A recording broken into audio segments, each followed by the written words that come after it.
Adama, l'histoire oubliée des tirailleurs sénégalais. Viens parmi nous, esprit des falaises. Salut petit frère. Alors, t'es prêt pour la cérémonie? Ouvre les yeux de ceux qui vont devenir des hommes. Alors tu pars? J'ai pas le choix de toute façon. C'est avec grâce et subtilité que le long métrage d'animation Adama rappelle un chapitre oublié de l'histoire des tirailleurs sénégalais qui ont combattu pour la France. Cette démarche artistique est d'autant plus saluée que très peu nombreux sont les films qui évoquent l'épopée de l'armée coloniale et plus précisément des tirailleurs sénégalais. Avec Adama, deux Français, le scénariste Julien Lilti et le réalisateur Simon Roubi, ont construit leur narration autour de cette histoire tragique, malheureusement occultée. Dans ce film d'animation qui se déroule en 1916, Adama, un jeune garçon de 12 ans originaire d'Afrique de l'Ouest, part à la recherche de Samba, son frère disparu, visiblement enrôlé dans l'armée française. Son périple va l'amener jusqu'au front de Verdun en France, là où s'est jouée l'une des batailles les plus sanglantes de cette guerre. L'acteur Aziz Diabaté incarne la voix d'Adama, aux côtés des acteurs Pascal Zonzi, Jacques Mba et le rappeur Oxmo Puccino, qui prêtent également leur voix au film. Sauf ceux qui n'auront pas oublié. Qui n'auront pas oublié l'endroit. Merci de rester scotché sur les programmes de YouBiz News, votre chaîne Infomusement.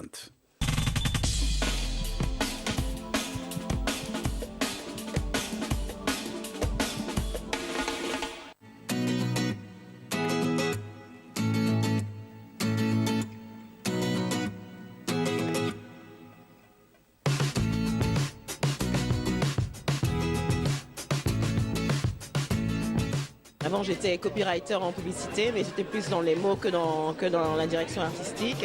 Et c'est avec Off the Wall que j'ai affûté mon œil. Donc quand j'ai fait le premier numéro et j'ai vu qu'il était assez réussi, j'ai continué. Il faut dire que c'est la meilleure partie en fait du travail. Donc je fais un travail de recherche de photographe, de recherche de financement, de recherche de journaliste. Enfin je m'occupe un peu de tout. Et la meilleure partie en fait, c'est quand je suis devant l'ordinateur avec le graphiste et que je dis je veux que cette image soit placée là, je veux que celle-ci soit en face de celle-ci, je veux que ce soit plein pot, je veux que ce soit... Enfin c'est un peu d'un travail de dictateur pour le graphiste ou ceux qui vont se reconnaître. En noir et blanc parce que c'est beau, parce que ça sort aussi de l'ordinaire, le fait que justement toutes les revues vous avez un foisonnement de couleurs histoire d'attirer le regard. Moi je pense que justement quand il y a trop de couleurs on met du noir et blanc et la touche de couleur se fait avec le logo qui est métallisé pour le coup et dans des couleurs assez vives, donc rouge pour le dernier, femme photographe, et surtout le noir et blanc c'est juste sublime.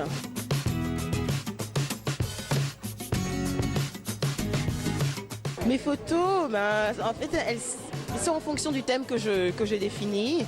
Et ce que ça raconte, c'est vraiment beaucoup de la photo humaniste, des instants de vie, de la photo vernaculaire, des choses qui touchent tout un chacun. Et bon, il y a des images de guerre, beaucoup, surtout dans le dernier numéro Femmes, parce que je voulais un numéro un peu avec du muscle, justement. Et quand il y a des enfants, c'est des enfants qui sont soit dans la rue, soit des petits brigands, notamment les adorables bambins de Sabine Weiss ou ceux de Lucie Moraillon. En couverture du numéro 3, on a carrément un inédit de Roger Baleine, un enfant au Rwanda en 82 qui fume une cigarette, qui a l'air d'être autre chose qu'une cigarette d'ailleurs.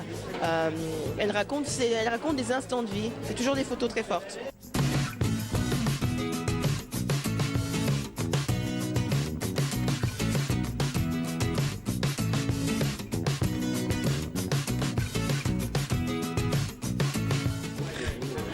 Dans la nudité, non. C'est que effectivement on a deux couvertures qui sont un peu nues, mais c'est parce que c'était justement assez audacieux de mettre une femme nue.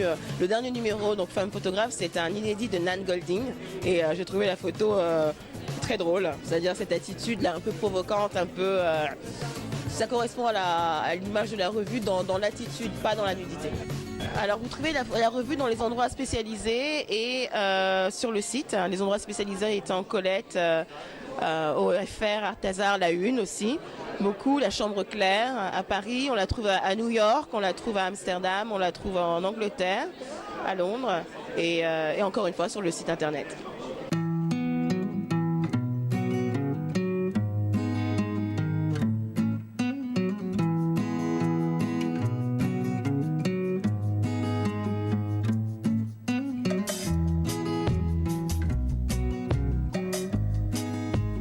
Off the Wall, alors c'est quelque chose qui est underground, en dehors des clous, on va dire.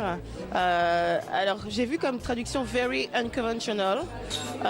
Off the Wall d'abord pour Michael Jackson, parce que c'est un album formidable qui est sorti une année formidable en 79, mon année de naissance.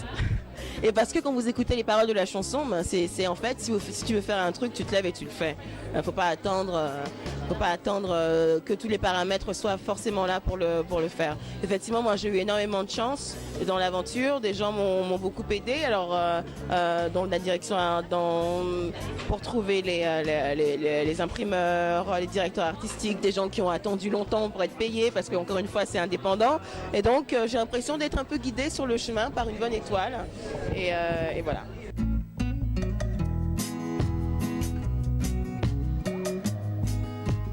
Projet, écoutez, c'est de terminer ma mission, la mission que je me suis donnée. Ça veut dire que je vais en faire 10, il y aura 10 volumes. Là, aujourd'hui, je suis à mi-chemin avec le 5, à raison de 3 par an. Alors, c'est un vrai challenge parce que c'est complètement indépendant pour le moment. C'est quasiment autofinancé. Les annonceurs commencent à regarder un peu de près ce qui se passe. Et les projets, donc, c'est de mener à bien la série et d'arriver au 10e.